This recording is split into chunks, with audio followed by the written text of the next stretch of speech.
യോഹന്നാന്റെ സുവിശേഷം 18-ാം അധ്യായം പിടിക്കുവാൻ വേണ്ടി യൂദയുടെ നേതൃത്വത്തിൽ സൈന്യവും മഹാപുരോഹിതന്മാരും ചേവകരും ഒക്കെ വന്നപ്പോൾ അവർ അന്വേഷിക്കുക, യേശുവാരാ അറിയത്തില്ല. എന്നെ പിടിക്കാൻ വരുന്ന യേശുവിനെ അറിയാം. അല്ലെങ്കിൽ അവന് രക്ഷപ്പെടാൻ അവസരമുണ്ട്, പുറത്തുകൂടി പോകാം. എല്ലാവരും ഒരുപോലെ നിൽക്കുന്നതുകൊണ്ട് യേശുവിനെ അറിയാത്തത് കൊണ്ട് ശിഷ്യനോട് പറയുന്നത് ഞാൻ ഇവിടെ ഇല്ലെന്ന് പറഞ്ഞേക്ക്, ഞാൻ പോയെന്ന് പറഞ്ഞേക്ക്. പക്ഷെ യേശു അതിന് തുനിഞ്ഞില്ല.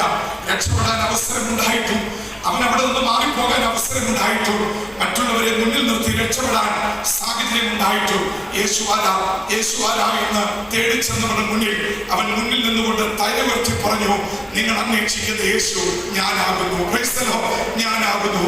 അവൻ രണ്ടാം പ്രാവശ്യവും ഞാൻ തന്നെ എന്ന് വ്യക്തമാക്കിയപ്പോൾ അവനെ പിടിക്കാൻ വന്ന പടയാളികൾ താഴെ വീണെന്ന പുസ്തകത്തിൽ പറയുന്നത്.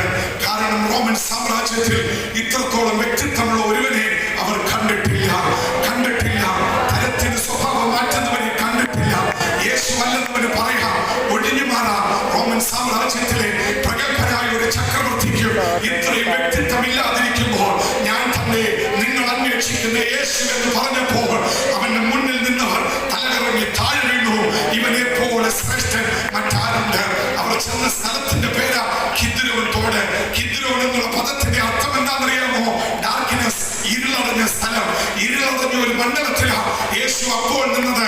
കാരണം അവനെ പിടിക്കാൻ വരുന്ന സമയം.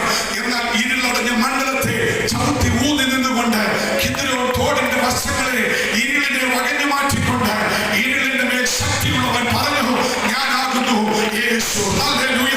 ഇന്ന്